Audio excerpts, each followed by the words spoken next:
پیارے بچوں، آج کی یہ کہانی شیر اور چوہے کی رحم دلی کے واقعے پر ہے۔ ایک دفعہ کا ذکر ہے کہ ایک بہت بڑے جنگل کے بیچوں بیچ ایک طاقتور شیر رہتا تھا۔ تمام جانور شیر کو جنگل کا بادشاہ مانتے تھے۔ اس کی دھاڑ جنگل کے ہر کونے سے سنی جا سکتی تھی اور جنگل کے تمام جانور اس کی عزت کرتے اور خوف کھاتے تھے۔ ایک صبح جب شیر جنگل میں لیٹا دھوپ سیک رہا تھا، ایک چھوٹا شرارتی چوہا اس خوفناک شیر سے بے خبر ادھر ادھر پھدکنے لگا۔ چوہا کبھی بھاگ کر قریبی جھاڑیوں میں جاتا، کبھی شیر کی دم سے کھیلتا اور کبھی شیر کے اوپر دوڑنے لگتا۔ چوہے کی اس اچھل کود نے شیر کو اس کی پرسکون نیند سے جگا دیا۔ جو ہی چوہا اپنی مستیوں میں اچھلتا کودتا شیر کے سامنے آیا، شیر نے غصے سے اسے فوراً اپنے زبردست پنجے کے نیچے پھنسا دیا اور چھوٹے چوہے کو اپنا کھانا بنا کر کھانے کے لیے تیار ہو گیا۔ چوہے کو کھانے کے لیے جو ہی شیر نے اپنا بڑا سا منہ کھولا تو اس کے تیز دانت چمک اٹھے۔ شیر چوہے کو کھانے ہی والا تھا کہ چوہے نے دھیمی اور باریک آواز میں التجا کی، معاف کرنا اے بادشاہ، مجھے اس بار معاف کر دو۔ مجھے نہیں معلوم تھا کہ آپ لیٹے ہوئے تھے۔ میں اپنی کھیل میں اتنا مصروف تھا کہ میرا آپ کی طرف خیال ہی نہیں گیا۔ میں ایسا پھر کبھی نہیں کروں گا اور میں آپ کا احسان بھی کبھی نہیں بھولوں گا، اور ہو سکتا ہے کہ میں شاید کبھی آپ کا بھلا کر سکوں۔ مجھے اس دفعہ چھوڑ دیں۔ شیر چوہے کی التجا اور دلیر خیال سے متاثر ہوا کہ اتنی چھوٹی سی مخلوق اس کی کیا مدد کر سکتی ہے۔ خیر، اس نے چوہے کی جان بخشنے کا فیصلہ کیا اور اسے معاف کر دیا۔ وقت گزرتا گیا اور ایک بدقسمت دن شکاریوں کا ایک گروہ جنگل میں داخل ہوا۔ شکاریوں نے فیصلہ کیا کہ وہ آج جنگل کے بادشاہ شیر کا شکار کریں گے۔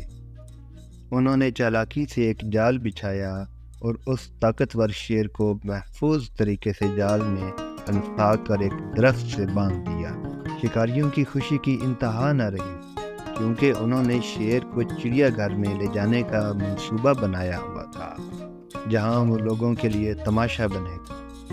جب شکاری اپنی ویگن کو لانے کے لیے واپس گئے جس میں انہوں نے شیر کو بند کر کے لے جانا تھا، تو وہی چھوٹا چوہا وہاں سے گزرا۔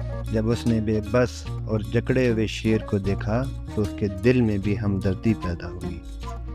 چوہے نے شیر سے پوچھا کہ اے جنگل کے بادشاہ، آپ کو کس نے اس جال میں قید کر دیا ہے؟ شیر نے چوہے کو شکاریوں کا سارا واقعہ سنایا۔ چوہے نے شیر کو تسلی دی کہ آپ گھبرائیں نہیں، میں آپ کو ابھی اس جال سے باہر نکال دیتا ہوں۔ چوہا بھاگتا ہوا گیا اور اپنے چند دوستوں کو بھی اپنے ساتھ لے آیا۔ اب چوہوں نے مل کر اس جال کو جلدی جلدی اپنے نوکیلے دانتوں سے کاٹ لیا۔ شیر جو تھوڑی دیر پہلے اس جال میں بری طرح پھنسا ہوا تھا، اب ان چھوٹے چوہوں کی مدد سے آزاد ہو چکا تھا۔ شیر چوہے سے بہت خوش ہوا اور اس کی دلیری کی تعریف کرنے لگا۔ اس نے چوہے کا شکریہ ادا کیا۔ شیر نے چوہے سے کہا کہ بے شک میں جنگل کا بادشاہ ہوں اور بہت طاقتور ہوں، لیکن میں تمہارے احسان کے اس عمل کا ہمیشہ شکر گزار ہوں جس کی وجہ سے میری جان بچی ہے۔ آج سے تم میرے دوست ہو اور جنگل میں تمہیں ایک خاص مقام دیا جائے۔ اس سے پہلے کہ شکاری واپس آتے، شیر اور چوہے وہاں سے بھاگ کر دور چلے گئے۔ جب شکاری واپس آئے، انہوں نے جال کو کٹا ہوا دیکھا اور شیر بھی موجود نہ تھا۔ یہ منظر دیکھ کر شکاری اپنا سر پکڑ کر بیٹھ گئے۔ پیارے بچوں، اس کہانی سے ہمیں یہ سبق ملتا ہے کہ ہمیں ہر کسی کے ساتھ احسان سے پیش آنا چاہیے، ایک دوسرے کی مدد کرنی چاہیے، ایک دوسرے کا شکریہ ادا کرتے رہنا چاہیے، دوسروں کے ساتھ ایسا سلوک کرنا چاہیے جیسا ہم اپنے ساتھ چاہتے ہیں۔ مزید اچھی کہانیاں سننے کے لیے چینل کو سبسکرائب کریں۔ شکریہ۔